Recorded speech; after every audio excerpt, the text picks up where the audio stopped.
You know, the first time that you witness something, the first time you see something, it's just incredible, isn't it? I think of the first time as a child, the family went on our Western California trip, and we're camping in a tent, driving in a 1959 Plymouth station wagon. And as we're going west, we stop and see the Grand Canyon.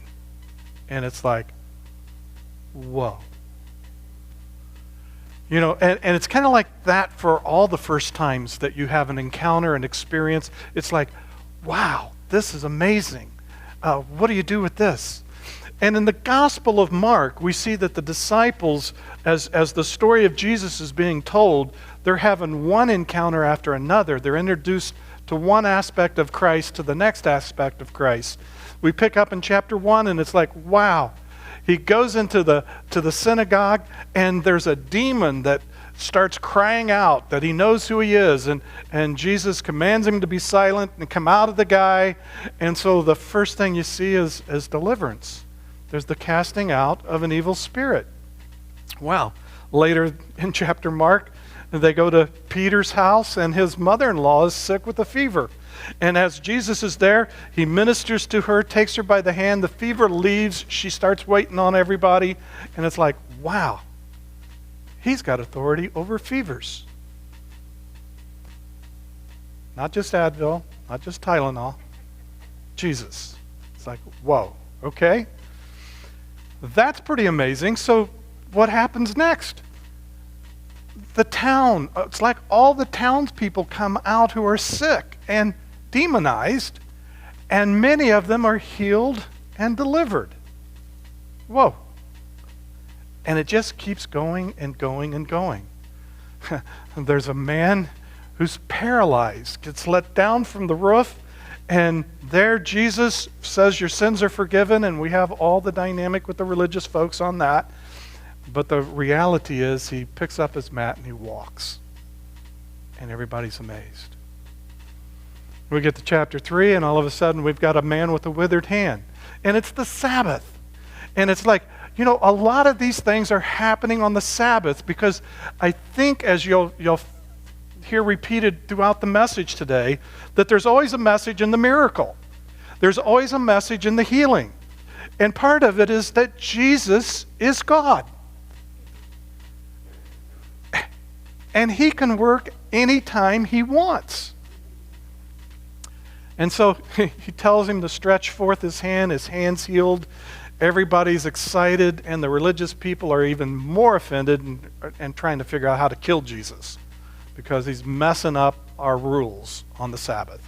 So we got to take care of this guy. And so that's fine. The disciples get called. They've seen him cast out demons.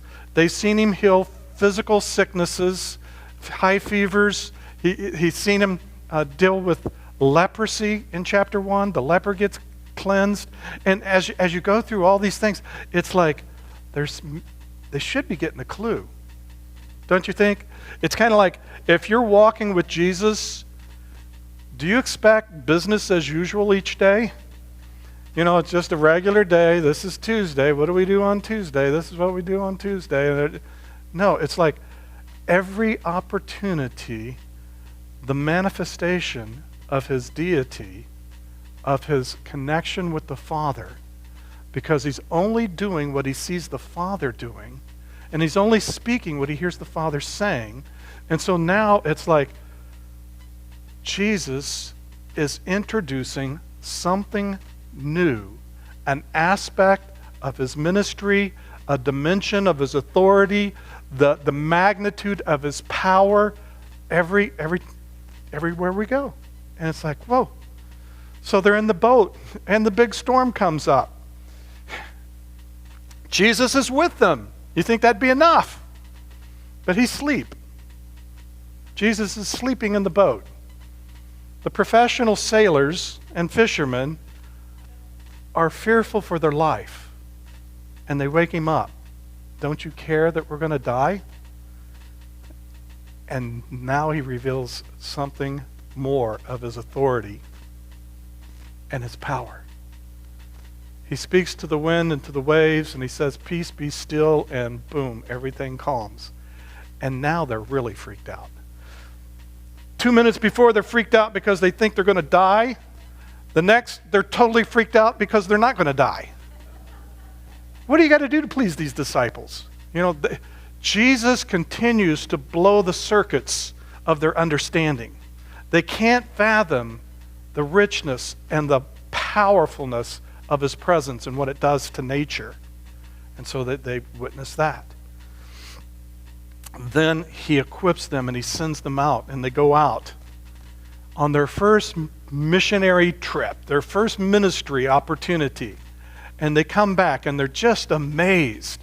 They're filled with joy at all the wonderful things that happen, how the demons were cast out and how the sick were healed, and they were just full of excitement and fatigue. As human beings, we can run so long on adrenaline, and then all of a sudden we crash. I don't know if you've ever drank a 5-hour energy drink. I've never touched the stuff. But I watched Jim Carrey in Yes Man, and he drank one after the other, and next thing you know, he's running and he just stops. There's a point when human energy runs out, and if you try to get a chemical boost, that's only going to take you for so far, and then you're going to crash. And it's like, oh. So here Jesus is with his disciples. They're coming back from the ministry trip. He's wanting to hear how everything went, and it's so busy. There's so many people that they can't even eat. They can't have any time, any private space, so he's going to take them on retreat. They get in the boat, and they cross the lake, and they're going to go. But the people find out, and they run ahead on the shore. And when they get to the place where they're going to land, the people are already there. I don't know about you, but if I'm going on a ministry trip with Jesus and we're going on retreat now, it's like, this is my Jesus time. People, get lost. You're not supposed to be around here. This is my time to have some alone time with Jesus. We don't know, it's not recorded how the disciples felt. I'm projecting myself onto them. But when Jesus came, he saw them as sheep without having a shepherd, and his heart was just poured out with compassion. And so what's he do? He teaches them many things. Mark is so brief. Come on, Mark. Get the camcorder going. Tell us what he taught. We want to know what Jesus taught. So Jesus teaches, and now he's getting ready to introduce something new. And we looked at this last week.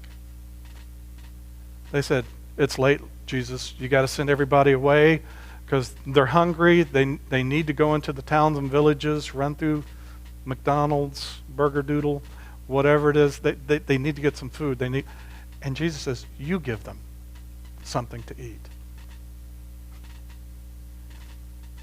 Now, Jesus has never done that to them yet. He's always doing something new. Just when you think you've got Jesus figured out and how he relates to you, and this is how God speaks to me, all of a sudden he throws you a curveball. To me, it feels more like a knuckleball for those baseball players. It's like, whoa. And now they go and find that they have 5 loaves, 2 fish. They bring it to Jesus, and he includes them in the miracle. He looks up to the Father, he looks up to heaven, and he gives thanks, and he breaks, and he gives the bread to the disciple, and it begins to multiply. Now, I'm not going to split hairs with you where the multiplication took place, but I think the disciples not only witnessed what was happening in Jesus' hands, but things were happening in their hands as they went to feed the 5,000.